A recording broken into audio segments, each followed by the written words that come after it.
vraiment tout genou fléchi devant lui. Amen. Il est le seul vrai Dieu. Alléluia. Il est le seul et l'unique. Aucun autre Dieu à ses côtés.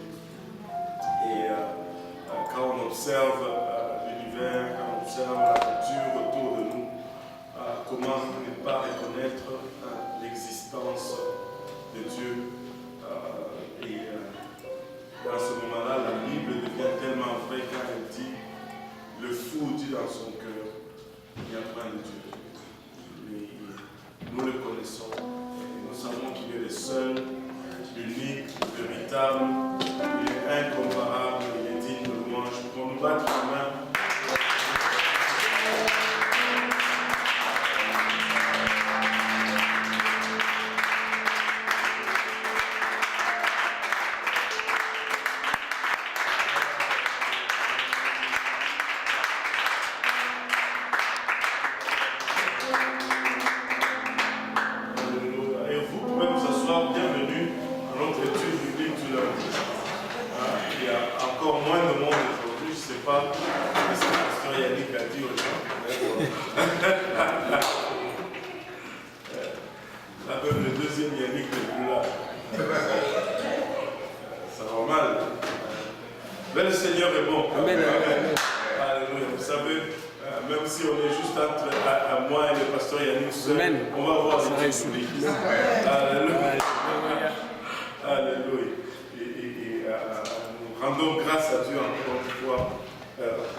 J'aimerais apprendre à son école parce qu'avec lui, les gens ne font pas longtemps dans son bureau. Il shoot tout de suite des versets et ça part. Je pense qu'il y a certaines choses que je dois revoir. Mais ça fait du bien de voir tous ces jeunes impliqués, déjà si jeunes. Et ça fait beaucoup de plaisir. C'est pas pour vous, mais moi j'étais très très content. Et voilà, nous cheminons encore tranquillement vers la fin de l'année. Et bien sûr, le 22, c'est le petit déjeuner des hommes. Et nous avons pu confirmer, c'est le pasteur Valenciano qui va venir et qui va nous parler. Et ça va faire une voix vraiment fraîche. On n'a jamais entendu parmi les francophones. Hein. Et ça va être bon. Ça va être bon. Je sais que c'est vraiment un homme de Dieu. Il craint beaucoup Dieu et il aime le royaume de Dieu. Et je sais qu'il va nous parler de la part de l'Éternel. Amen. Et ça va être dans ce même lieu. Et le 29, c'est le petit déjeuner de dames. Amen. Et on va, c'est la sœur Hélène Patrick qui va être l'oratrice pour les femmes. Et elle va porter la parole aux dames. Et nous anticipons. Je sens que ça va être vraiment très bien. Et je sens que ça va être vraiment très bien. Et moi, j'ai hâte. Je ne sais pas pour vous, mais j'ai hâte de voir, j'ai hâte de vivre ce moment. Et bien sûr, le 24 décembre, c'est le service de veille de Noël. Et on va avoir notre moment dans le sous-sol comme d'habitude. Parce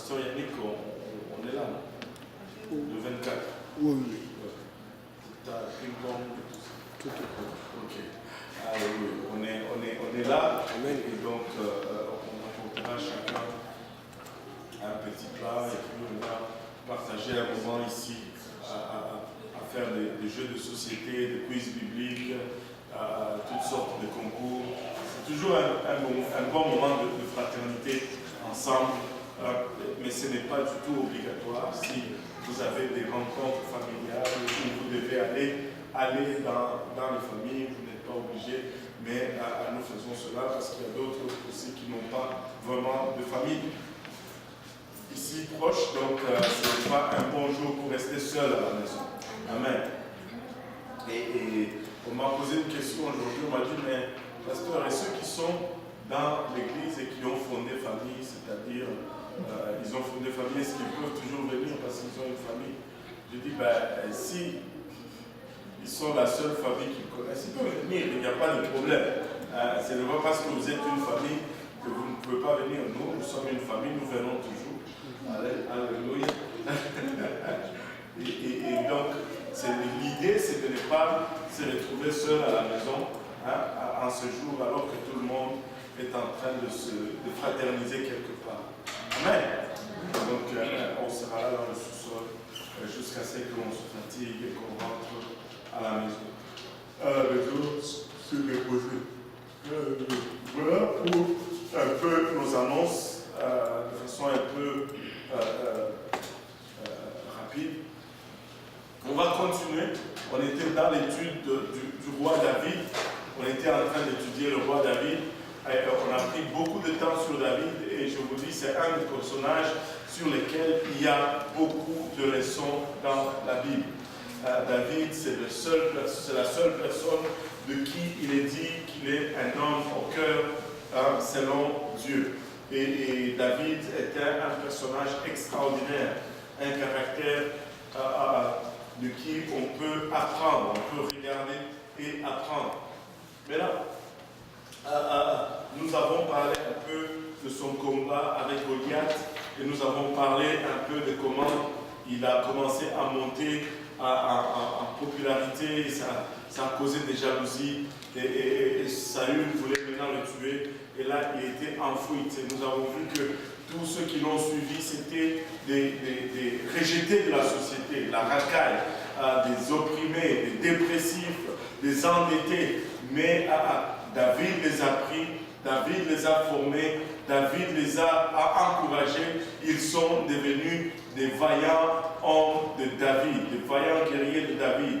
Et cela pour dire, ça importe peu ton début, mais si tu mets confiance en Dieu et que tu suis les principes de Dieu, il va faire de toi un élément important, un élément influençable et tu vas être un vaillant combattant ou une vaillante combattante, si ça se dit.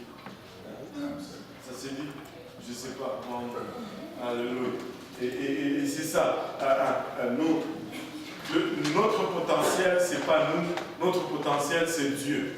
Et si nous nous soumettons dans les mains de Dieu, Dieu va pouvoir faire avec nous ce qu'il désire. En fait. Ce qu'il désire. Maintenant, regardez ceci. David, il n'y a pas eu que l'épisode avec Saül. Maintenant, Saül a été tué à la guerre. On va regarder un peu ça.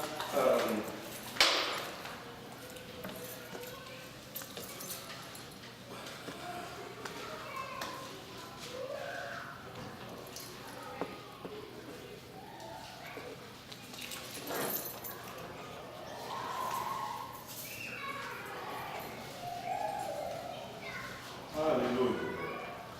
Et le dimanche prochain, j'ai oublié de mentionner cela.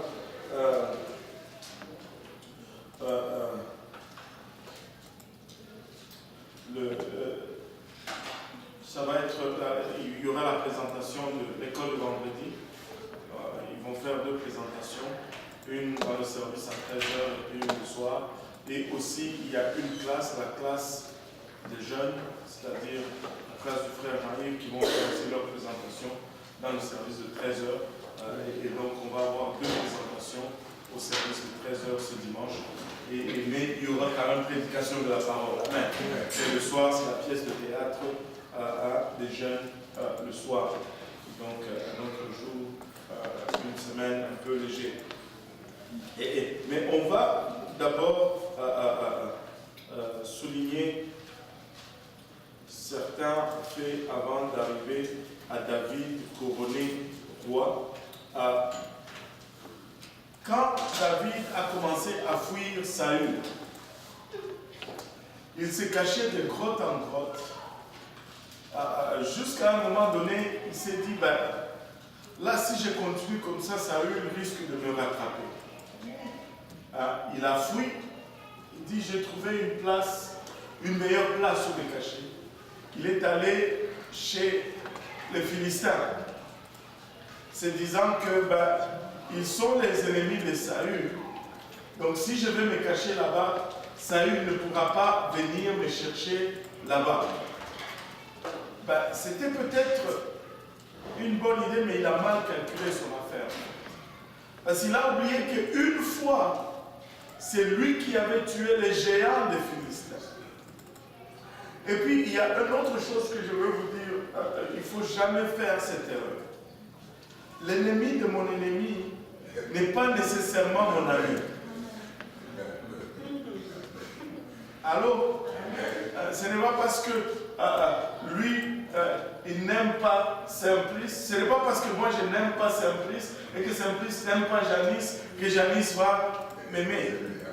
Ce n'est pas comme ça. Ça ne marche pas comme ça. L'ennemi de mon ennemi, ce n'est pas nécessairement mon ami. Alléluia. David est allé se cacher chez les Philistins. Et quand il est arrivé là-bas, pour gagner le crédit de Philistins, il sortait et faisait des ravages pour les Philistins. En fait. Et là, à un moment donné, les Philistins devaient aller en guerre contre les Israélites. Et on dit, mais on ne peut pas amener David avec nous parce que lui, il est israélite. Et là, on lui dit, mais on va le rapporter au roi. On dit, mais lui là, c'est David. Vous avez oublié. Il dit, mais comment ça? C'est qui? Mais celui dont on chantait, Saül a tué ses 1000, David a tué ses 10 000. Mais c'est lui. Imaginez-vous un peu David dans ce moment. C'était vraiment le moment, qu'est-ce qu'on fait là? Et là, David a fait le fou. Et là, on l'a amené devant le roi. La Bible dit qu'il faisait couler la bave sur sa barbe. Et on l'a amené devant le roi. Et le roi dit, mais qu'est-ce que vous avez à m'amener un autre fou? Je n'ai pas assez de fous déjà. Alors vous chassez-les d'ici. Ainsi, David est sorti. Maintenant, si tu lis ce mot, fou, David a fait le fou, tu peux te tromper vraiment sur la réalité de la chose. Attendez, je ne sais pas si je vais pouvoir retrouver la référence.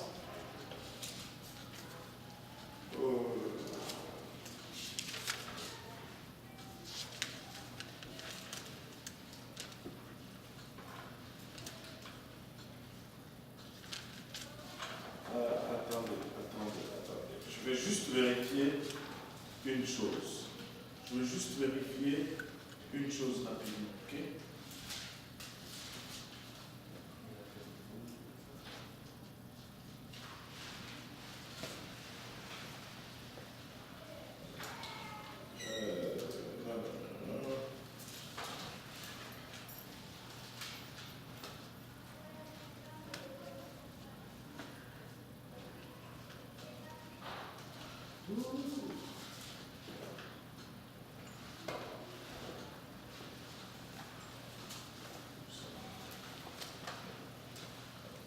Ouais, psaume 34.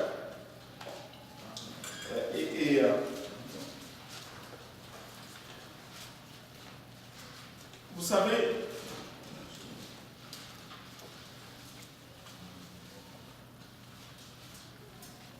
la Bible, quand tu regardes d'abord, quand la Bible dit qu'il fit le fou devant Abimelech, il n'utilise pas le mot qu'on utilise couramment pour fou. Le mot qu'on utilise couramment pour fou, c'est le mot shaga. Quand quelqu'un est fou, on lui dit tu es shaga, tu es fou. Mais David, la Bible ne dit pas qu'il a fait shaga ou qu'il était shaga. La Bible dit qu'il a fait alors. Alors, c'est le même mot où nous avons Alléluia. Et le psaume 34 nous dit vraiment comment il a fait le fou devant l'Éternel. Psaume 34, frère René, tu peux le lire à la fois. De David, lorsqu'il contrefit l'insensé en présence d'Abimelech et qu'il s'en alla chasser par lui. Je bénirai l'Éternel en tout temps, sa louange sera toujours dans ma bouche. Que mon âme se glorifie en l'Éternel, que les malheureux écoutent et se réjouissent. Exaltez avec moi l'Éternel, célébrons tous son nom. Waouh! C'est ce qu'il était en train de faire quand il faisait le fou, au fait. David n'a pas fait le fou comme je l'ai fait tout à l'heure. David a fait le fou en louant le Seigneur. Tout comme quand on loue ici, les gens rentrent et disent, vous êtes fous. Il a loué Dieu tellement qu'il bavait. Il était désespéré. Il savait que, je me rappelle, le frère Douane, un jour, tu sais, quand l'église on était vraiment en difficulté. On était au début, il y avait des problèmes, tout le monde est parti et tout. Et là, celui qui devait diriger le chant n'était pas là. À cet heure-là, le frère Tombo ne dirigeait pas encore. Je sors du bureau, il était déjà 13h20. Je descends dans le sanctuaire, je regarde, et le frère doit prier. Je descends, je m'agenouille à côté de lui. Je dis, frère Doigt, écoute, je n'ai pas le choix là, c'est toi qui diriges les chats aujourd'hui. Il me regarde et dit, oh mon Dieu, qu'est-ce que j'ai fait? Là, il prend le livre des chats, il tourne les pages, tu vois vraiment quelqu'un qui est perdu là. Il dit, ça va me servir à rien, il faut seulement que j'ai pris. Là, il commence seulement à prier. Vous savez, David était désespéré. Ça ne servait à rien de fuir. Ça ne servait à rien de pleurer. Des fois, nous devons réaliser que dans nos situations difficiles, dans nos situations extrêmes, juste loue Dieu. Juste loue Dieu profusément, comme ils disent. Laisse-toi aller dans David a loué tellement Dieu qu'il bavait, qu'il salivait de la bouche. Et au fait, il était en train de déclarer la grandeur de Dieu. Il était en train de confesser la grandeur de Dieu. Et les gens regardent et lui disent, mais il est fou. La même chose que les gens disent quand ils nous voient louer ici. Mais ils sont fous. Ils sont fous. Écoutez, je pense que quand la Bible nous dit sagesse pour Dieu, folie pour le monde, ça fait vraiment du sens. Ça fait vraiment du sens. Un autre que je me rappelle, c'est le pasteur Martin, le pasteur Splanquet. Il était venu ici pour la première fois avec sa famille. Vous savez, pendant le service d'adoration, il a fui. Il est sorti, il est parti. À ce moment-là, la porte du milieu là s'ouvrait encore. C'était la porte de secours. Tu sais, quand tu prends pour aller au balcon, la cage d'escalier, il y a une porte qui est barrée là. Tu pouvais juste la pousser et puis sortir. Tu sais, il est allé par là, il est sorti par là, il est parti, il dit, ces gens sont fous. Où est-ce que je me suis retrouvé là? Ça, ce ne sont pas des chrétiens, ce sont des fous. Mais il y avait une présence là, que le dimanche prochain, ça l'a encore attiré. Il est encore revenu. Il est resté. Aujourd'hui, il prêche. Il est encore devenu plus fou que le fou qu'il avait trouvé ici. Amen. Vous savez, des fois, nous avons nos raisonnements, mais nos raisonnements ne tiennent pas toujours. David a adoré comme un fou et il a ainsi épargné sa vie. Et là, vous savez, juste encore un petit truc. Des fois, nous sommes... David s'est sauvé de Saül. Il est passé par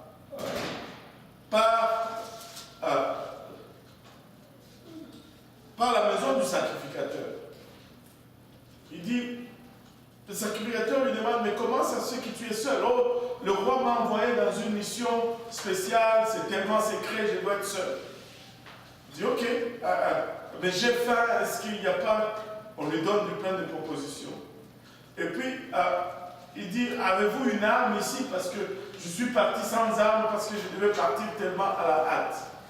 Et là, le sacrificateur lui dit, ben, je n'ai rien d'autre ici que l'épée de Goliath que tu as tué. Et David prend l'épée de Goliath. Ça, c'est tout un message. Il prend l'épée de Goliath et il part avec. Et il va dans le camp de Philistins avec l'épée de Goliath, leur champion déchu. Et comme vous pouvez le voir, l'épée de Goliath ne l'a pas tellement servi.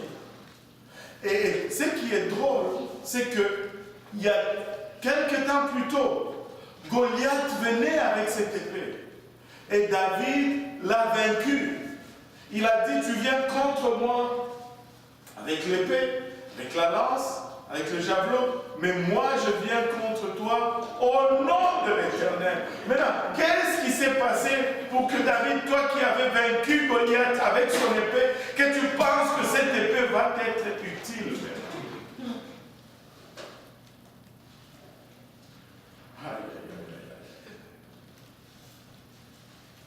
Des fois, Dieu nous délivre du monde.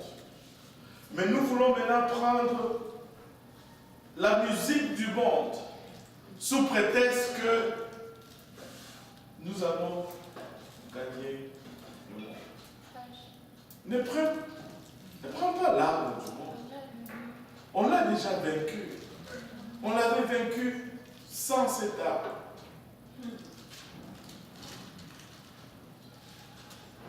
Laisse tomber. Suis seulement ça. Adore seulement Dieu. Et adore seulement Dieu. Et là, il a fait le fou. Finalement, Saül a été tué. Et devinez par qui Saül a été tué?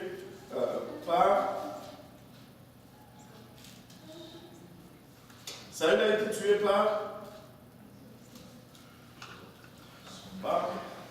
les Amalécites.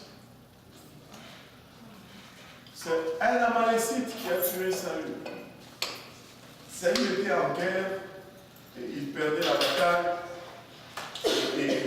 Et là, Jonathan, son fils, a été tué. Et là, l'ennemi commençait à venir vers lui. Il ne pouvait pas se tuer lui-même. Il regarde. Il voit quelqu'un dit, d'où est-ce que tu es? Je suis un Amalécité. Tue-moi avant que mes ennemis me prennent et me fassent des choses abominables. Et ainsi, il s'est fait tuer. Mais il y a une autre leçon là-dedans. Dieu avait demandé à Saül d'exterminer les Amalécites.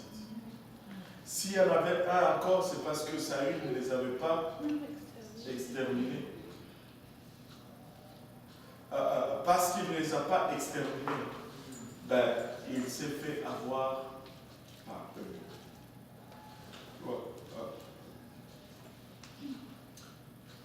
Quand Dieu nous demande de nous débarrasser de certaines choses, il faut le faire.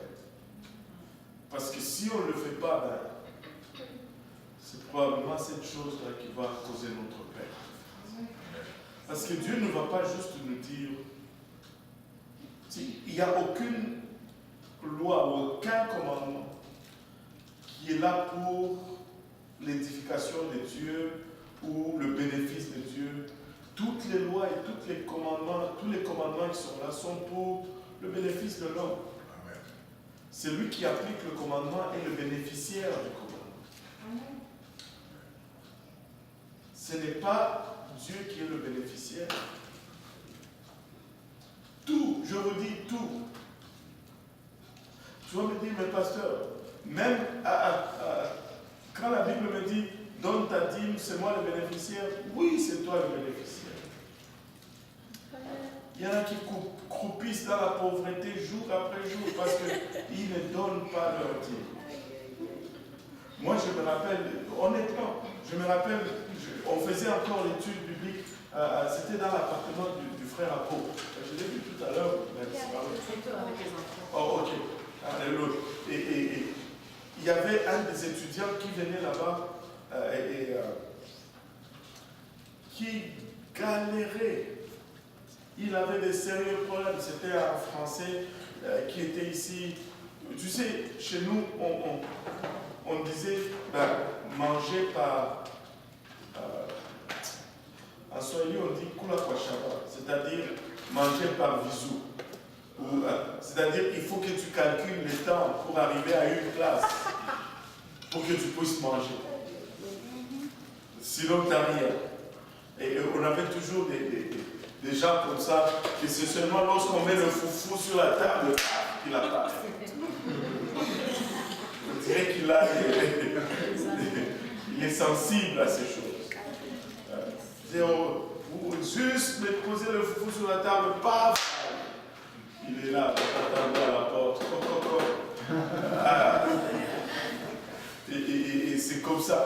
Donc, il galérait comme ça. Tu te demandes, mais c'est quoi le problème avec ces jeunes et tout ça? Mais un jour, j'ai commencé à enseigner sur la dîme.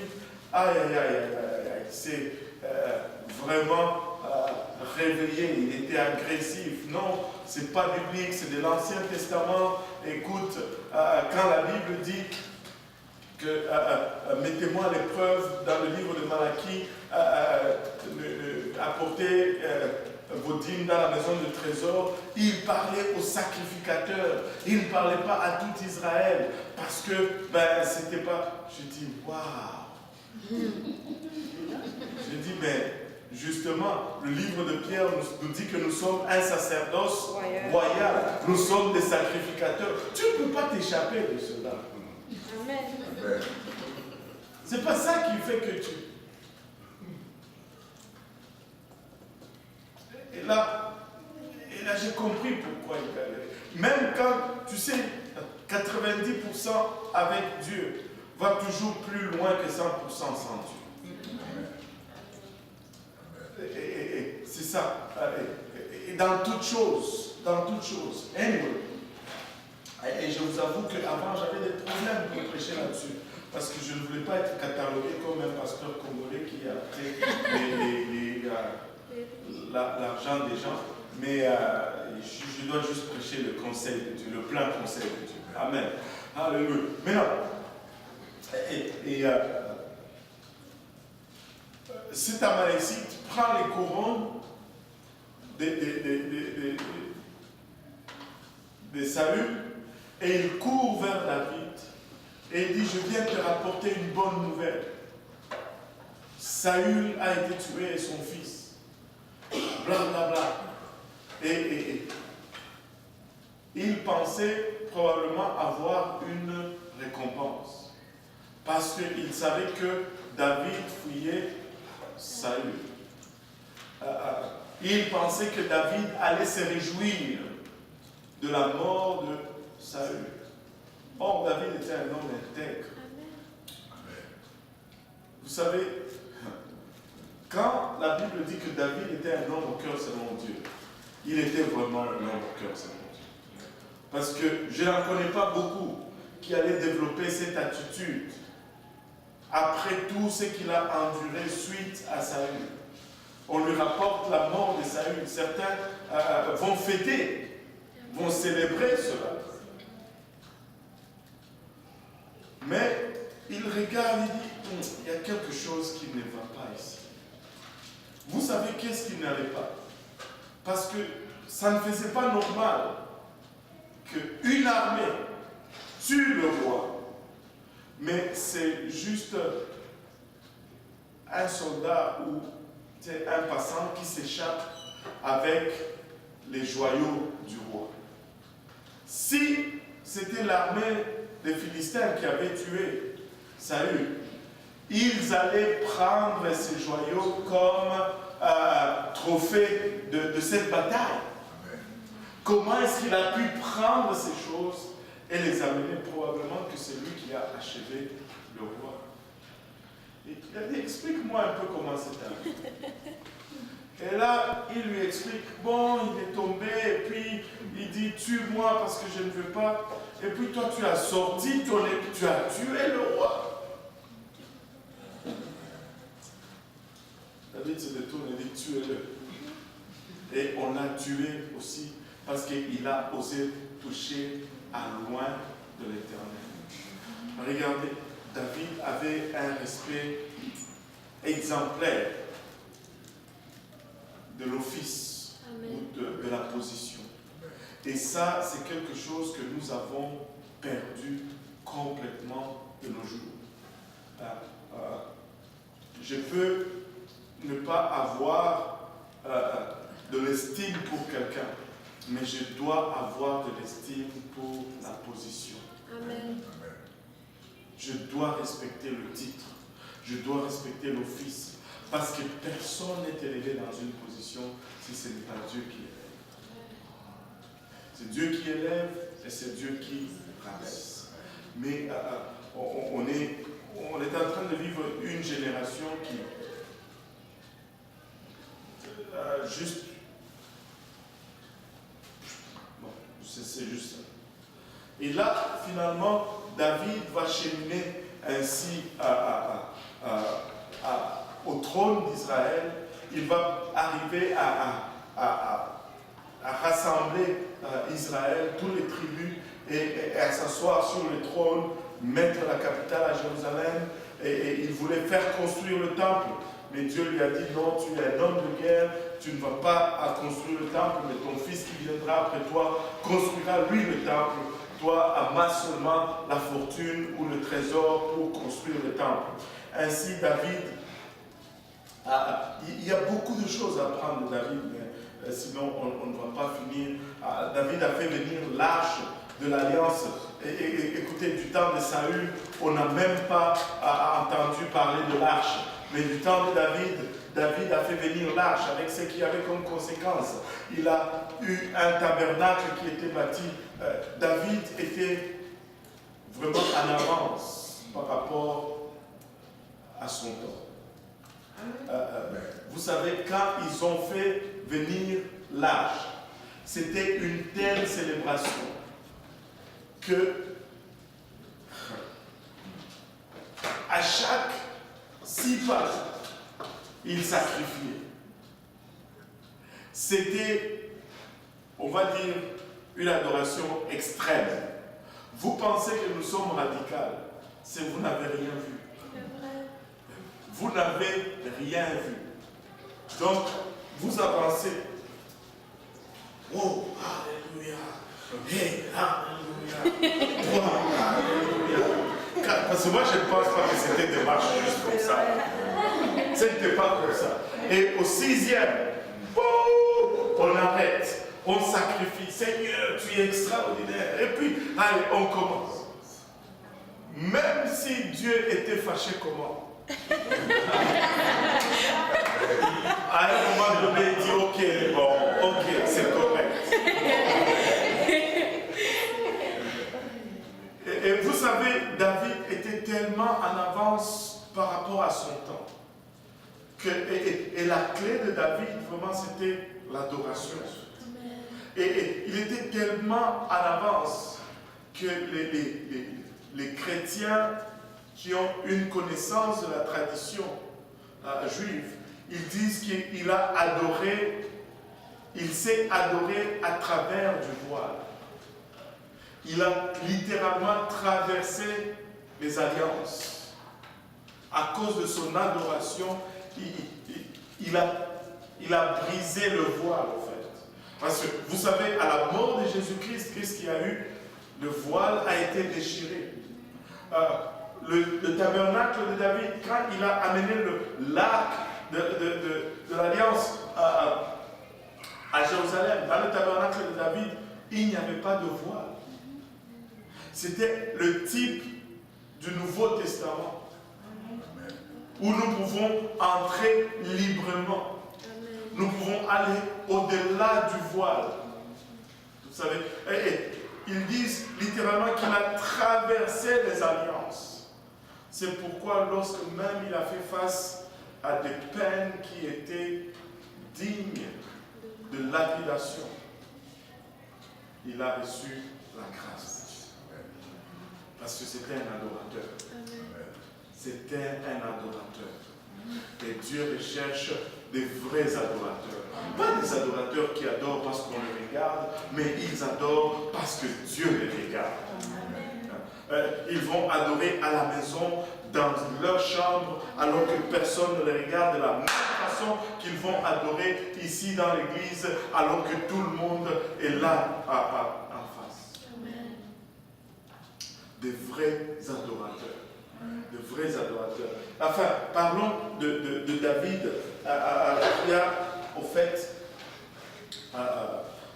fait plusieurs guerres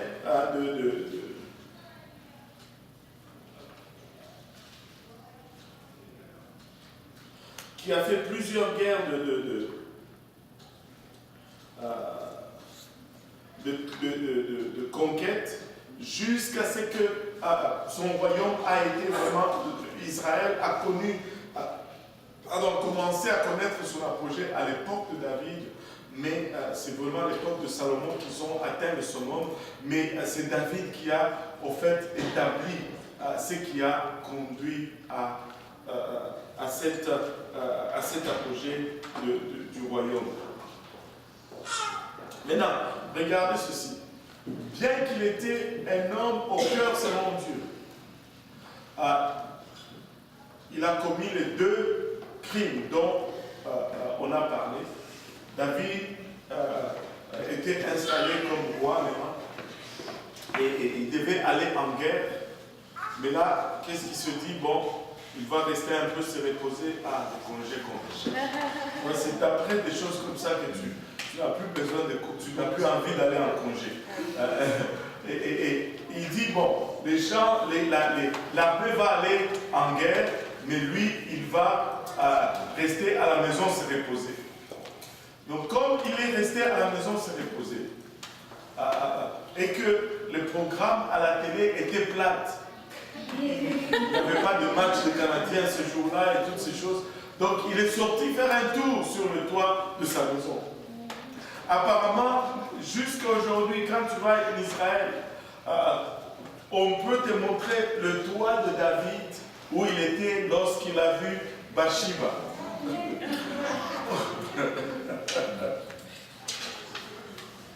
Oui, c'est vrai. Et il est allé sur le toit et il a vu cette femme qui prenait son bain. Je ne sais pas. Elle aussi, bon, si elle n'a pas tiré les rideaux de sa salle de bain, ou sa salle de bain était rouge, je ne sais pas si elle faisait son bain dehors, aucune idée. Je ne sais pas comment les choses se faisaient. Mais ce que je sais au moins, c'est qu'elle était anglophone. Parce qu'au fait, elle s'appelait Bathsheba. Bathsheba. Ben, elle prenait vraiment son bain. Et David l'a vu. Il a convoité. Écoutez, j'ai toujours... Tu sais, quand je commençais à servir le Seigneur, c'était plein vitesse. Plein. Et même aujourd'hui, je suis toujours à plein vitesse. Je venais à l'église tout le temps. Là, les gens me disent aujourd'hui, c'est parce que tu es pasteur.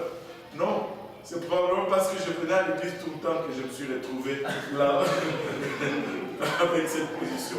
Mais regardez, ma pensée était très simple. Du temps que je suis occupé à faire le travail de Dieu, je ne suis pas en train de faire une bêtise quelque part. Ça, c'est juste moi. Maintenant, je ne dis pas que 24 heures sur 24, hein, je vais être en train d'enseigner une étude biblique. Je dois dormir à un moment donné, je dois manger à un moment donné, j'ai une famille à un moment donné. Mais mes temps de loisirs, écoutez, je veux m'occuper à faire le travail de Dieu. Parce que pendant que je suis en train de faire le travail de Dieu, je ne suis pas en train de faire une stupidité quelque part ailleurs. Parce que tu ne peux pas toujours faire confiance à la chair. Tu ne peux pas faire confiance à toi-même. Ne te fais pas confiance. Fais confiance à la parole de Dieu. C'est la parole de Dieu qui te garde. Tu ne t'égardes pas. Tu ne peux pas t'égarder. On est corrompu, on est déchu. Anyway, retournons à David. Il était sur le toit, il a vu Bathsheba, il dit waouh, maman. Il descend vite, il va demander ses gars, il dit mais la femme là, c'est qui? Oh, c'est Bathsheba, c'est la femme des Uri. Allez la chercher pour moi. Il est le roi quand même, il peut s'offrir tout ce qu'il veut. Et ils sont allés la chercher, ils ont eu l'affaire d'une nuit, et puis elle est partie. David se disait, bon, ni vu, ni connu, personne ne saura jamais. Alléluia. Mais 2 mois après, Bathsheba donne un petit mot à une des gardes, et la garde amène ça à David. David ouvre le petit mot, oh, c'est Bathsheba. Je n'ai pas vu mes règles. David, comment ça tu n'as pas vu tes règles? Comment ça tu es en retard? Là, il commence à penser, aïe, qu'est-ce qu'on va faire? Une stratégie rapide. Oh, une idée. Faites venir Uri. Amenez-moi Uri. On envoie chercher son mari. Uri vient. Le roi te demande au rapport. Ok, donne-moi l'état de bataille, Uri. Uri dit, ben, nous sommes en train d'avancer, l'ennemi résiste, mais blablabla. Ok, c'est bon. Rentre chez toi avant de rentrer à la bataille. Comme ça, il allait rentrer chez lui, coucher avec sa femme, et on camoufle ça comme si c'était sa grossesse. Uri, qui quelque chose l'a saisi ce jour-là, il descend, il reste dehors, il se tient et se chauffe avec les gardes du roi, il ne veut pas rentrer à la maison. Et le complice du roi qui regardait dit, roi, le type il n'est pas allé chez lui. Et là, le roi le fait venir me dit, mais qu'est-ce qu'il y a? Tu ne veux pas aller chez toi? Il dit, oh roi, comment puis-je aller à la maison chez moi jouir de ma femme alors que mes confrères sont à la bataille en train de... Et parle de conviction sur le roi.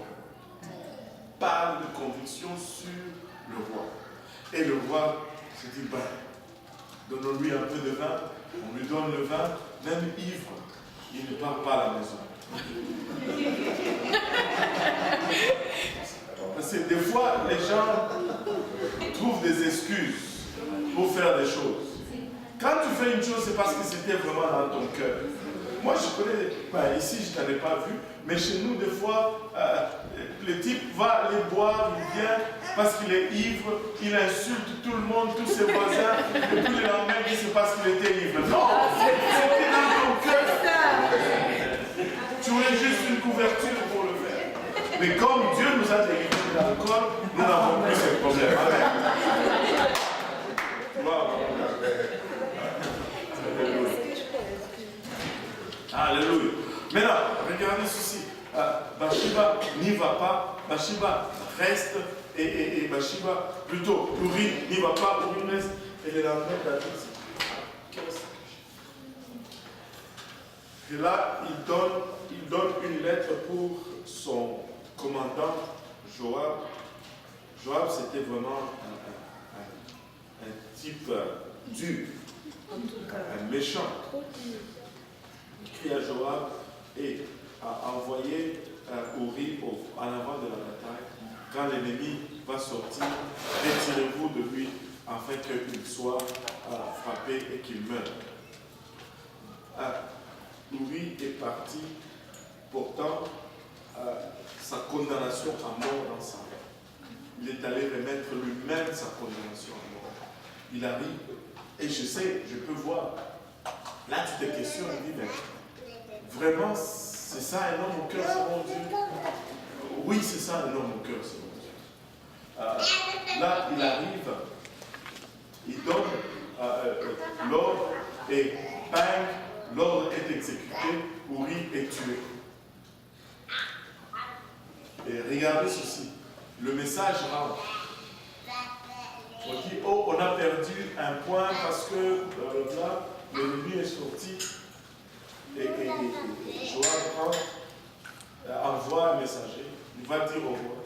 Il dit, quand il va se fâcher, dis-lui aussi que Uri est décédé. Et quand on dit au roi, justement, il se fâche. Et quand on dit Uri est décédé, il dit, ok, bon, il y a des batailles qu'on gagne et d'autres qu'on perd. C'est correct. Et là, dès qu'il a eu ce message, pour camoufler l'affaire, il épouse Bathsheba rapidement. Et Bathsheba donne un enfant à terme, mais 7 mois seulement. Et vous savez, des fois, il y a de ces enfants qui sont à terme, mais à 7 mois. Parce qu'on n'a pas écouté vraiment le conseil du pasteur. Et là, on est tombé enceinte. Et là, pour couvrir cela, on se marie rapidement. Mais 7 mois après, il y a un bébé. Comment ça? C'est un prématuré. Il est à terre. Oh! La nature a changé. C'est gloire à Dieu. Amen. Mais là, Uri est mort. David épouse Bathsheba. Mais son problème n'est pas réglé. Mais l'enfant va naître, va mourir. Mais son problème n'est pas réglé. David va être jusqu'à ce que David va rester avec ses fardeaux pendant longtemps. Et ce fardeau le ronge. La main de Dieu s'apaisantit sur lui, mais il est là, il est rongé. Jusqu'à ce que Dieu envoie le prophète Nathan lui parler. Mais on va regarder un peu cette partie 2 Samuel 12.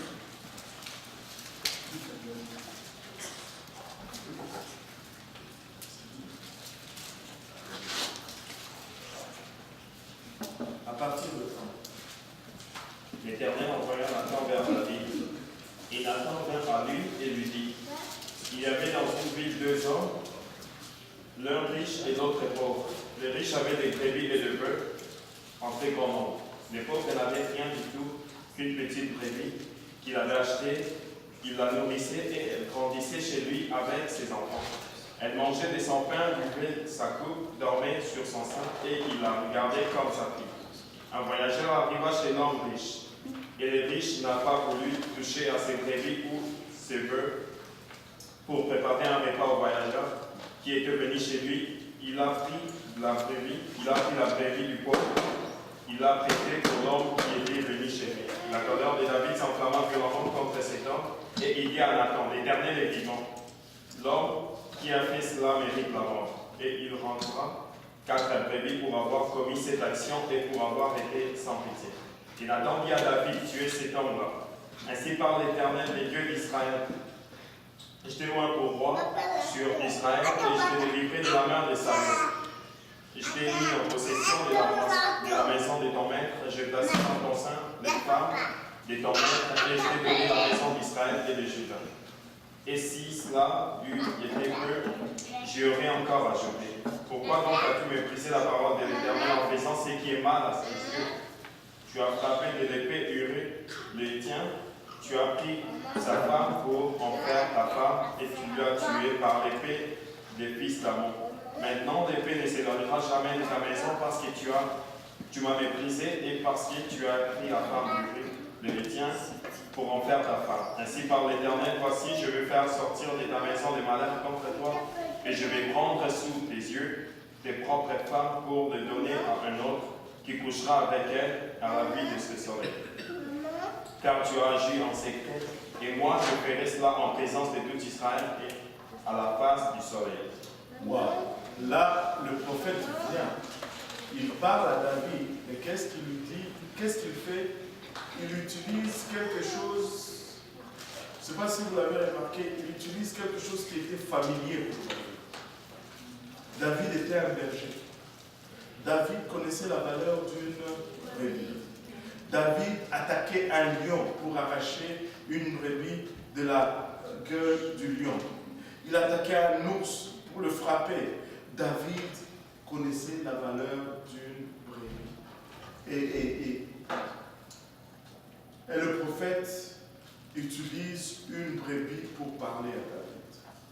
Il dit, cet homme avait une brebis seulement, qu'il chérissait, qu'il gardait.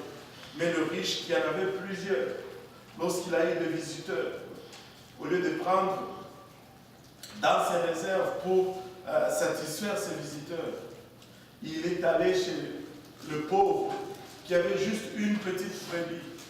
Et il a pris cette petite brebis, l'a cuisinée pour l'offrir à ses visiteurs.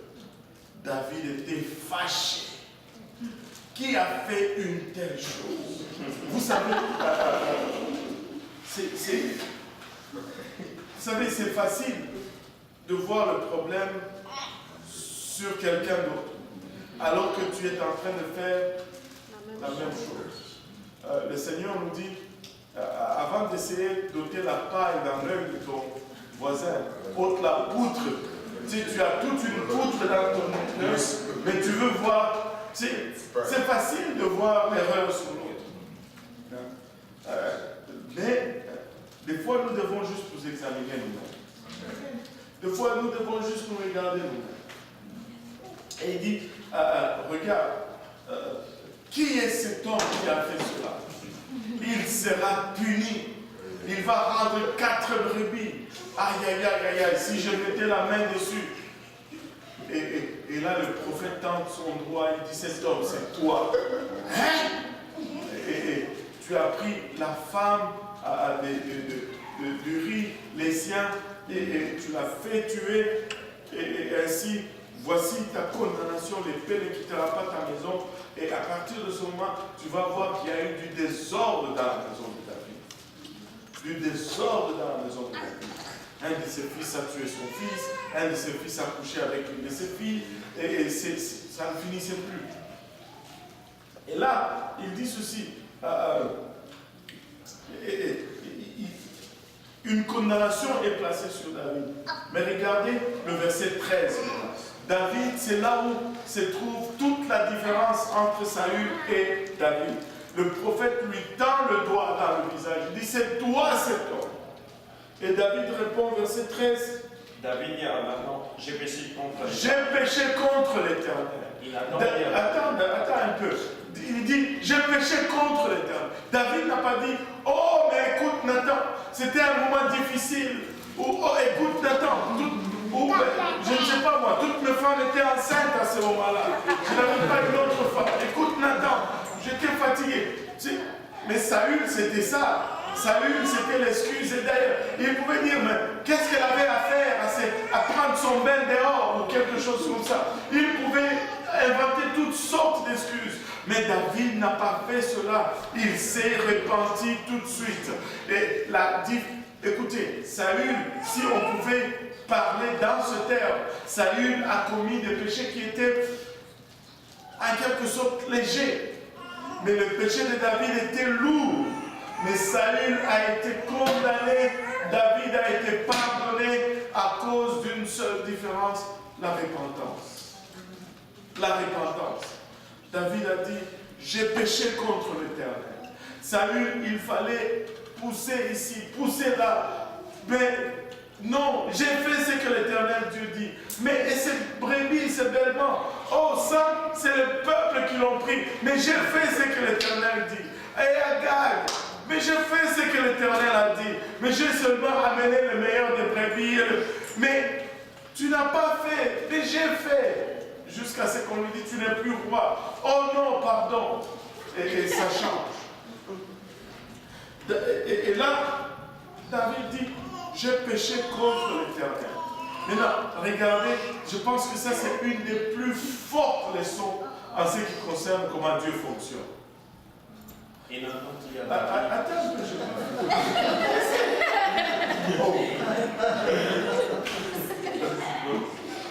je pense que ça c'est une des plus grandes leçons en ce qui concerne les commandes de l'Éternel travail.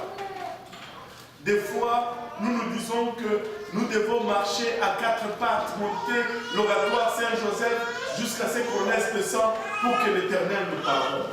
Dieu ne fonctionne pas comme ça. Regarde, verset 13. David dit à Nathan, j'ai péché contre l'Éternel. Et finalement, Nathan dit à David, l'Éternel pardonne ton péché.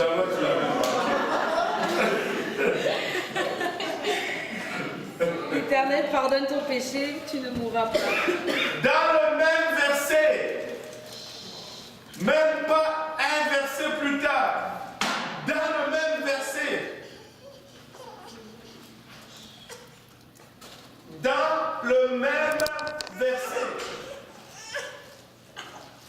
j'ai péché contre l'Éternel. L'Éternel pardonne ton péché.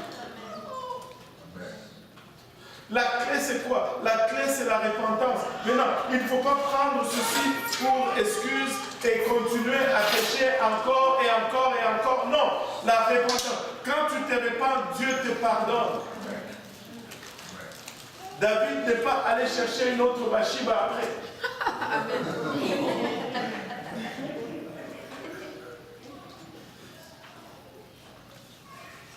Amen. Amen. Parce qu'il s'est repenti. Il s'est repenti. La repentance. Dans le même verset, quand tu demandes pardon, l'Éternel te pardonne. Mais si tu es sincère, mais là, tu ne peux pas tromper Dieu. Là. Amen. Dieu voit le cœur. Et tout dépend de la sincérité de ton cœur. Et des fois, Dieu va nous pardonner, mais nous allons être incapables de nous pardonner nous-mêmes. Et ça, c'est toute une autre chose. Nous allons nous condamner nous-mêmes. Nous allons croupir sous le poids de la culpabilité. De la culpabilité, alors que Dieu nous avait déjà pardonné. D'autres fois, ce n'est pas nous-mêmes, mais c'est l'ennemi. Vous savez, l'ennemi va toujours venir à essayer de nous rappeler notre passé. Et moi, je me rappellerai toujours d'un prédicateur qui, au fond, était quelque part en Afrique. C'est une histoire, je ne sais pas exactement, mais il a commencé à évangéliser, il a gagné le village, et là, le sorcier du village était fâché contre lui. S'il n'avait plus de clientèle. Et là, le sorcier du village lui dit, je vais exposer ton passé. Tu verras. Mais cet évangéliste était mauvais. Et là, le sorcier est entré dans sa hutte. Et il a commencé à faire ses incantations pour que ces démons lui montrent au fait le passé de cet évangéliste. Et il était là. Il a fait ses incantations. Et là, il fait ses incantations. Il fait. Et vous savez, en Afrique, le soleil tape fort.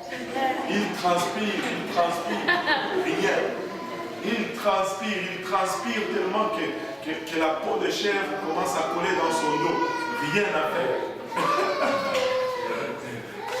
Regarde, peut-être qu'il se demande mais quelle peau de chèvre. Mais il porte toujours des peaux, donc il faut ces choses. Et il fait rien. À un moment donné, il sort de sa hutte, transpirant, il essuie la transpiration, il dit, je ne comprends pas. pas. Je ne vois rien, je ne vois rien. Tout ce que je vois, c'est du sang. Tout ce que je vois, c'est du sang. Littéralement, Dieu a confirmé à ce prédicateur, ne t'inquiète pas, ton passé est sous le sang. Amen. Ton passé est sous le sang. Écoutez, nous pouvons marcher avec assurance parce que Dieu nous a pardonné. Nous pouvons marcher, mais il faut que notre demi-tour soit vraiment un demi-tour. Allô? Il faut que notre demi-tour soit un demi-tour. Et nous avons le pardon de Dieu. Le même verset. Le même verset. Oui. C'est seul Dieu qui peut connaître maintenant si on s'est répondu sincèrement. Ah, ben, c'est Dieu et toi. Amen. Oui. Mais des fois, tu sais, quand tu as du mal à renoncer à quelque chose, tu as envie de renoncer à ça, mais tu as du mal à renoncer à ça, et ça te prend du temps.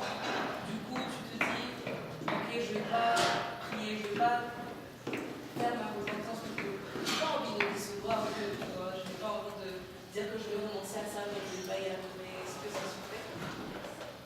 Ça, c'est un faux calcul. Je vais te dire ceci. Parce que ton objectif n'est pas... Ton objectif, si on se met d'accord, c'est d'aller au ciel. Non. Si tu considères que le ciel est en jeu, tu vas attendre. Et si la trompette sonne avant que tu... C'est un faux calcul. En fait, c'est parce que tu mets toute la capacité de vaincre ta situation sur toi. En fait, tu aimes encore la chose. Il faut que tu aimes Jésus. Le problème est ailleurs. Le problème est un peu ailleurs. Parce que si vraiment tu es sincère, et que tu te répands. Moi, je ne dis pas que tu ne peux plus retomber. Tu vois. Tu peux te repentir sincèrement aujourd'hui. Et puis 2 mois après, tu glisses, tu tombes. Ça ne veut pas dire nécessairement que ta repentance n'était pas correcte. C'est pourquoi la Bible dit le juste tombe 7 fois. Mais c'est quoi la différence? C'est que il se relève. Mais si tu tombes et que tu prends plaisir dans ça, c'est là où ça devient, parce que quand tu te dis, bon, je ne suis pas encore, je ne veux pas décevoir Dieu. Non. Quand tu fais comme ça, tu l'as déjà dessus. Aie confiance en lui qui va te sortir de cela. Parce que là, tu ne te bats même pas. Mais engage-toi, mets la chose sur la table, et puis bon, vois Dieu faire. Vois Dieu faire. Tu sais, quand on est sincère et qu'on est désespéré, Dieu le fait comme ça. C'est pourquoi tu vas voir des gens qui vont... Tu sais, je vais te donner l'exemple du pasteur des Zénats. Il était un alcoolique grave. Mais quand il a su que bon, ça c'était un problème, il a prié et dit, Seigneur, donne-moi même, je ne veux plus que l'alcool goûte bon. Enlève-moi le goût de l'alcool. Il a été sincère. Vous savez, le lendemain, qu'est-ce qu'il a fait? Si le problème, c'est qu'on pense que s'il a été sincère, il n'allait pas faire ce qu'il a fait. Le lendemain, il est allé prendre une bière.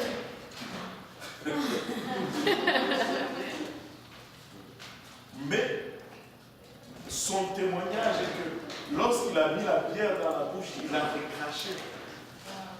Il dit, waouh, ça goûte dégueulasse. Je ne sais pas comment j'ai pu boire ces choses pendant tout ce temps. Et c'était la dernière fois qu'il a mis l'alcool dans sa bouche.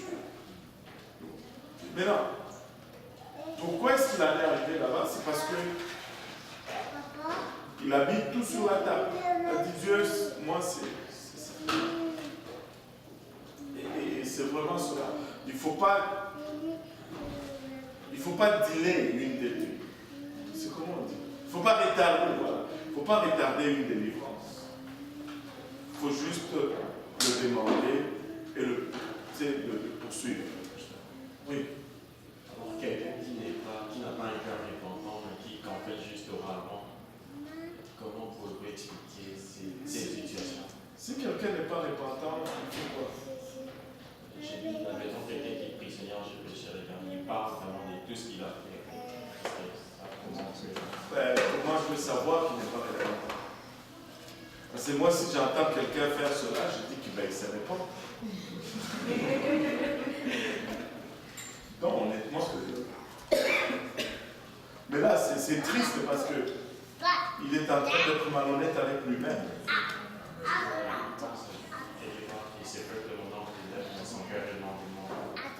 Ça, ce n'est pas à moi de mettre un jugement là-dessus. Parce que ça devient quelque chose interne. Je n'ai rien pour juger là-dessus. Si je le vois en train de se repentir, pour moi, il se repent. Et ça s'arrête là. Mais maintenant, si lui n'est pas sincère, écoutez, c'est pas moi qui va perdre, c'est lui qui va perdre. Et c'est triste. Mais il n'a rien compris à rien. Et il s'est fait du tort pour rien, en fait. Peut-être qu'il veut impressionner les gens autour, mais son cœur n'est pas à Dieu. Mais il va récolter. Il va pas, ça va reproduire. Parce que Dieu ne peut pas être trompé. Dieu voit. Et c'est Dieu qui donne le pardon. Donc, que je le vois ou pas, ça ne change rien parce que ce n'est pas moi qui accorde le pardon, c'est Dieu qui accorde le pardon. Tu comprends un peu ma position, mais je dis, ça ne change rien. Ça change vraiment rien. Donc, c'est mieux pour la personne d'être sincère. Tu peux être sincère et puis avoir des problèmes et retomber, c'est normal. Ça, je t'accorde. Mais si tu n'es pas sincère, même au départ, mon ami, on ne va pas aller loin. Je ne sais pas si ça fait du sens. Hein? Mais, oui, mais. Là, je parle complètement de votre approbation en tant que pasteur comprenant qui est parlé genre de l'état de son cœur. Mais je vais prendre l'exemple d'une famille, genre une mère qui élève des enfants, dont un de ses enfants a fait des choses qu'elle n'a pas aimées. Il vient dire, maman, regarde, j'ai péché, je suis désolé, je promets de ne plus faire ça. Mais quelques minutes plus tard, l'enfant avait l'intention de faire la même chose. C'est une maman africaine ou une maman canadienne? Si c'est une maman africaine,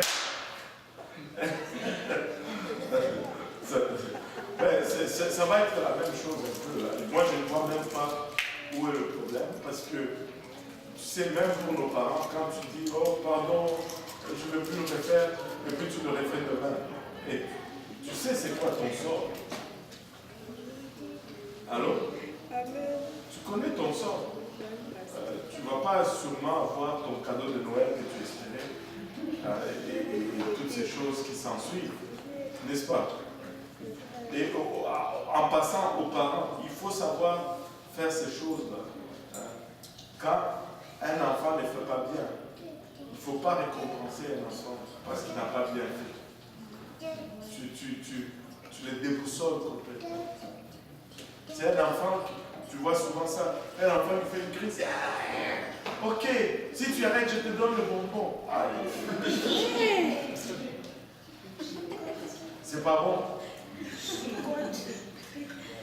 S'il fait ça, il faut chicoter. Amen. Parce que quand tu chicotes, parce qu'il va faire, parce que ça marche par association.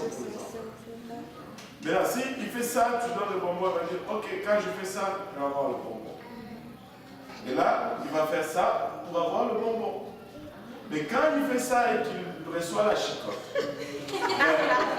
il va dire, quand je fais ça, aïe aïe aïe, je vois la chicotte, c'est bon que je ne fasse pas ça. Je me rappelle, j'étais dans un autobus il y a longtemps. J'étais même pas à l'église encore. J'habitais sur la 10e avenue et proche de Saint-Michel. Je prenais l'autobus Saint-Michel. Je peux revoir l'image, tout est frais là, comme si je l'avais vu. Et j'ai pris mon autobus vers le nord, j'allais à la maison. Tu sais, j'étais assis, c'était vers 18h, 19h. C'était une maman, elle était soit haïtienne, soit africaine, mais c'est pareil, hein. Les deux là, c'est pareil. Et là, il y avait un enfant qui, tu sais, il était un peu actif. Elle avait fait ça. Hé, reste assis. Et puis, l'enfant commence à c'était avec une rapidité terrible. Moi, j'observais seulement. Je savais que, oh là là, cet enfant, il ne s'aligne pas pour une bonne chose là. Il y a un malheur qui l'attend. Je peux prophétiser sur l'enfant. Et c'était comme si de rien n'était. L'enfant s'est assis. Vous voyez, dans tout l'autobus, tout était calme.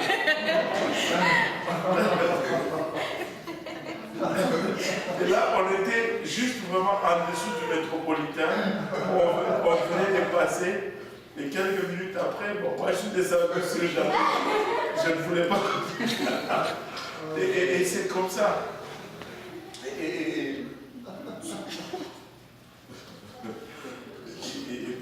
C'est par association que ça marche. Et je suis d'accord ici, on va vous dire, ne tape pas ton enfant, tu vois l'offense, comment briser. L'estime de soi. C'est quoi? C'est offenser ou briser? Non, c'est briser l'estime. Briser? Parce que si ça brisait l'estime de soi, moi je serais complètement brisé. Au nombre de taboches que j'ai récoltées, je n'en aurais plus du tout l'estime de soi. C'est faux cette affaire. C'est un mensonge. Les enfants ont besoin de correction. Ils ont besoin de correction. Nous, on a utilisé la cuillère pendant... Les enfants aujourd'hui, ils t'en parlent. Ils te disent comment des fois, tu sais, on les envoyait dormir, il y avait un peu de bruit. Et dès qu'ils entendaient le tiroir, là où il y a les cuillères et les fourchettes, oh non, oh non, oh non.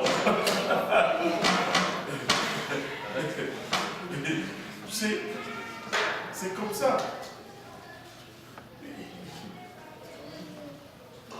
Moi, je me rappelle.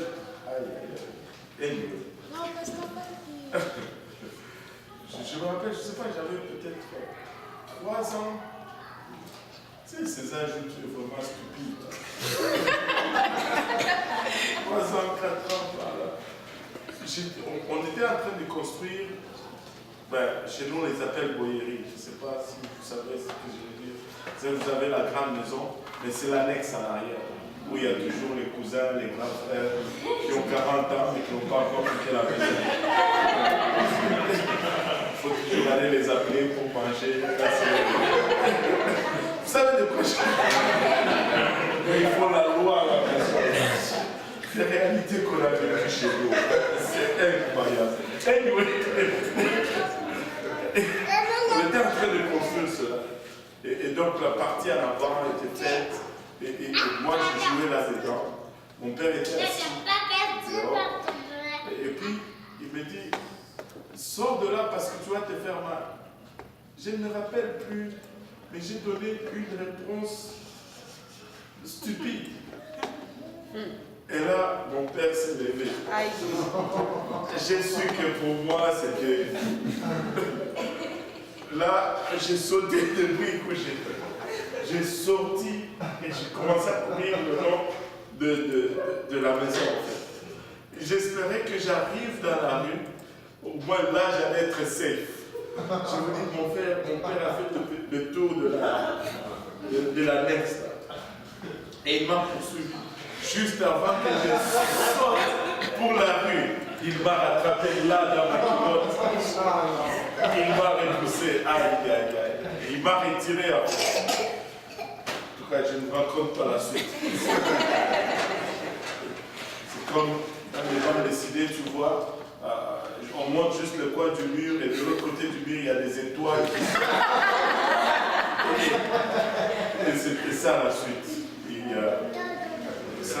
Ça ne blague pas. Et, donc il faut corriger l'enfant. Si tu ne corriges pas un enfant, c'est pas bon. Je ne suis pas pour la rue, je suis contre la rue.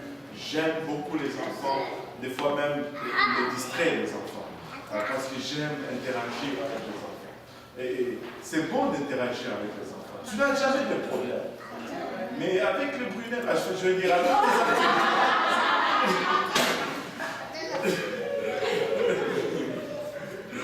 Avec les adultes, je voulais dire, c'est toujours des problèmes.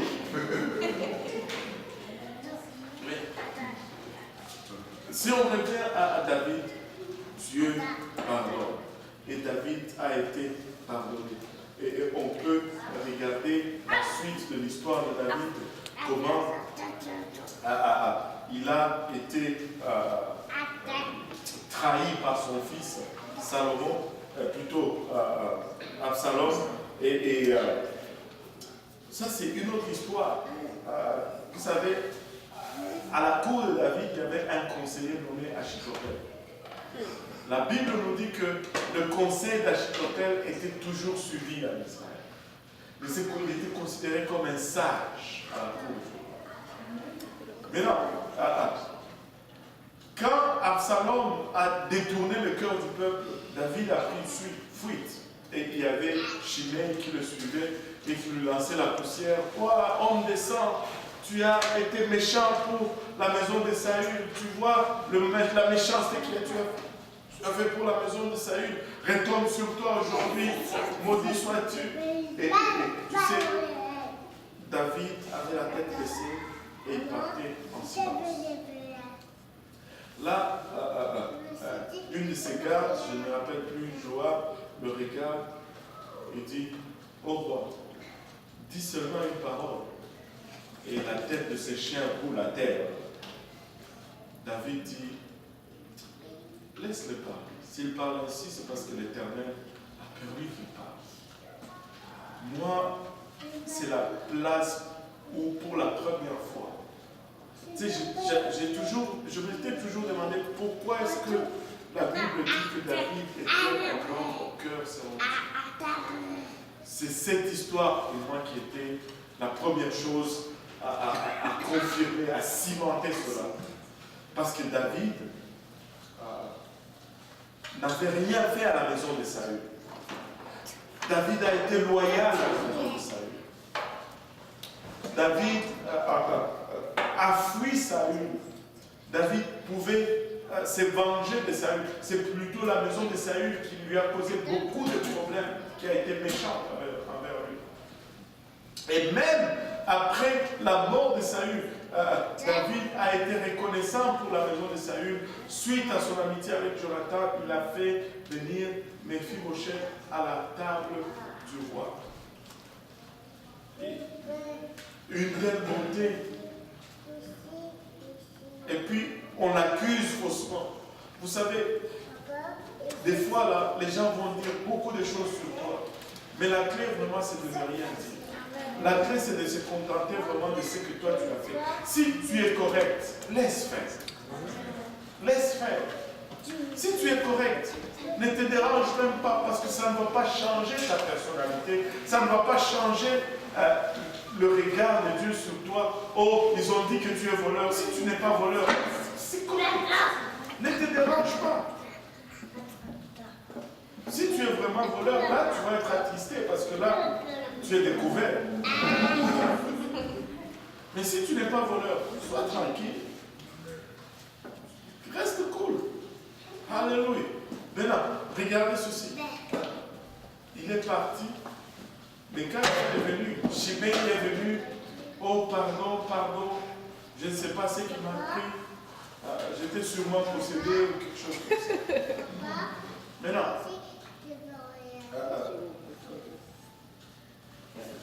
David fouillait Absalom. Achitophel est resté à la cour du roi. Absalom prend la cour du roi. Et Achitophel donne un conseil qui ne fait aucun sens. C'est comme si, bizarrement, lui qui était un conseiller de David, qui était supposé rester là-bas pour limiter les dégâts, mais il donne le conseil contraire qui était pour détruire David complètement. Et là, certains critiques de la Bible ont dit, mais regardez, la Bible c'est du n'importe quoi. Pourquoi ce soi-disant Achitophel va conseiller maintenant à Absalom de prendre d'abord toutes les femmes, les concubines de David et de coucher avec elles sur le toit au vu d'Israël, comme ça tout le monde va savoir qu'il est vraiment contre le roi. Ça ne fait aucun sens. Il était supposé plaider pour David. Et il dit à Absalom, ne donne pas du répit à ton père. Il est un homme de guerre. Si tu lui laisses le temps, il va se regrouper et il va venir contre toi. Poursuis-le maintenant. Et ça, c'était valable. Mais Absalom a suivi un autre conseil. Pour la première fois, le conseil d'Achitophel n'est pas suivi. Et Achitophel a fini par aller se pendre. Vous savez, là, tu te dis, mais qu'est-ce qui a motivé que Achitophel fasse une telle chose? Il faut aller dans le livre de Chroniques pour découvrir finalement que Achitophel était le grand-père de Bathsheba. Et quand David a détruit la famille de Bathsheba, a fait tuer Uri et a pris Bathsheba comme femme, Achitophel était lésé et il n'a jamais pardonné cela à David. Il a gardé cela et au moment opportun, il a voulu venger à sa petite fille. Maintenant, regardez ceci. Achitophel avait peut-être raison. Mais Achitophel n'a pas bien fait. Tu peux avoir raison, mais il faut toujours bien faire. Il faut toujours faire le bien. Avoir raison, ce n'est pas suffisant. Il pouvait dire, oui, David avait mal fait vis-à-vis, il a raison. Mais vouloir tuer David ou se venger de David, ce n'est pas bien faire. Ce n'est pas bien faire. Et il a fini par se suicider. Et il avait de la haine vis-à-vis de David. Et la haine, j'ai appris une chose, la haine va toujours ronger premièrement le contenant dans lequel il est contenu. Si tu tiens de la haine dans ton cœur, ça va te ronger d'abord toi-même. Ça va te consommer d'abord toi-même. Et ce n'est pas quelque chose à garder. Il faut s'en défaire, il faut s'en débarrasser. Il faut pardonner, il faut savoir relâcher. Il faut savoir laisser aller. Sinon, on se pénalise soi-même. On se pénalise soi-même. Ainsi, David a régné sur Israël pendant 40 ans. Il est mort et à sa suite, à sa mort, c'est Salomon, son fils, qui prend le pouvoir. Salomon a été aîné de Bathsheba, exactement. Salomon est né de Bathsheba. Et ce n'est pas la descendance de Bathsheba que Dieu a suscité le successeur sur le trône de David. Et on va arrêter là pour aujourd'hui. On enterre David aujourd'hui. Comme ça, le lundi prochain, on va voir comment Salomon a accédé au pouvoir, quelle manigance sa mère a joué. Salomon a grandi avec le prophète Nathan. Salomon était un homme de prière. Et c'est pas un hasard que Dieu lui dit lors de son intronisation, demande-moi ce que tu veux, je te le donnerai. Pour que Dieu lui fasse cette demande, Dieu avec confiance. Dieu ne peut pas nous faire cette demande à nous aujourd'hui.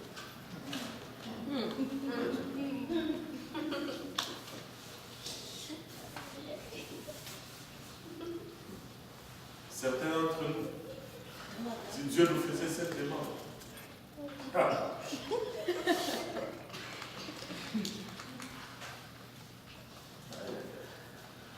Alléluia. Dieu ne peut pas nous faire confiance encore. Amen. Avec ce genre de demande. Juste pour conclure. Amen. On m'a raconté cette histoire. Cet homme qui est rentré dans une maison qu'il a achetée, il y avait une vieille bricole dans le garage. Là, il commence à nettoyer le garage. Là, il trouve une lampe. Il dit, waouh, une belle lampe, si je peux la restaurer, elle va être une belle pièce d'antiquité. Et là, il frotte la lampe pour la nettoyer. Un génie sort du lampe. Et là, le génie lui dit, tu as 3 vœux. Mais fais vraiment attention. Tu as seulement 3 vœux. Donc réfléchis avant que tu le demandes. Mais il y a une seule condition. Chaque chose que tu vas demander, ta belle-mère va avoir le double.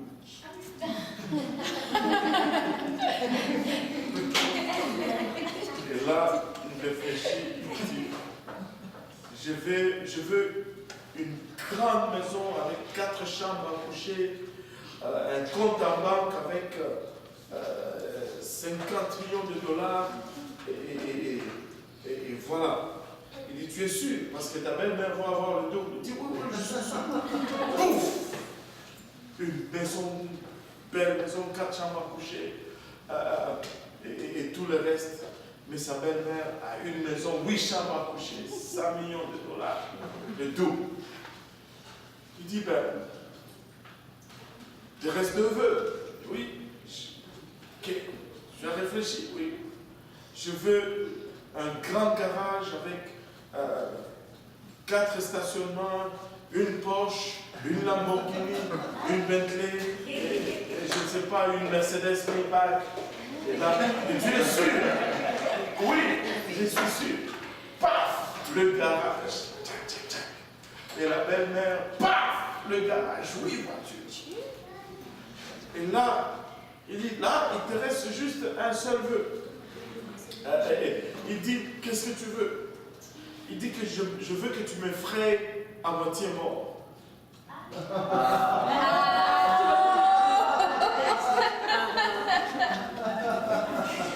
Je veux que tu me frayes à moitié mort.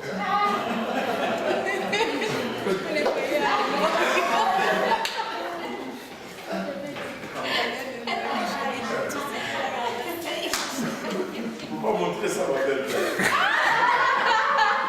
J'aime ma belle-mère.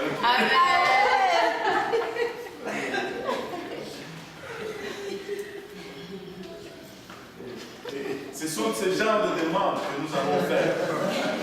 Si Dieu nous demandait. Vous voyez un peu, Dieu ne peut pas nous faire confiance avec nos demandes. Parce que nous ne sommes pas. Mais Salomon était déjà arrivé à cette place. Et c'est important que vous réalisez que Salomon était... je ne peux pas enseigner parce que je ne peux pas tout dire. C'est pour lundi prochain. Anyway, lundi prochain. Amen. Alléluia. Doyen, tu peux conclure la prière. Prions le Seigneur. Éternel Dieu Tout-Puissant, nous te bénissons, nous te rendons grâce, Papa, pour tout ce que tu as fait pour nous, Seigneur, jusqu'à présent et ce que tu feras encore, Papa, dans les jours prochains, Seigneur. Nous te bénissons, nous te rendons grâce, Papa, ton esprit que nous sentons, Seigneur, Seigneur. Nous ne pouvons pas le prendre, Papa, pour acquis, Seigneur, c'est pourquoi nous élevons encore la voix, Papa, vers toi. Que tu bénisses, que tu sanctifies la nourriture, que nous puissions le prendre avec action de grâce et simplicité de cœur. Papa, maintenant que nous allons prendre la route du retour, Seigneur, nous te prions, Papa, que tu gardes chacun de nous, Seigneur, jusqu'au prochain retour. Éternel Dieu Tout-Puissant, que demain, après-demain, que la prochaine fois, nous soyons encore plus nombreux en ce lieu pour écouter encore ta parole. Que tout honneur et toute gloire te revienne. Que le peuple de Dieu dise au nom de Jésus. Nom de Jésus. Alléluia. On va s'en servir. Connaissez-vous celle-là? C'est l'autre, c'est le frère, comment il s'appelle? Jimmy Tony qui nous l'a raconté. Il dit sa belle-mère est venue vivre avec eux et il était comme mère. Et un jour, elle était dans le sous-sol, elle faisait quelque chose et lui, il descend les escaliers. Et comme elle n'entendait pas venir, elle a sauté quand elle. Oh! Tu m'as presque effrayé à mort. Et puis, ah oui?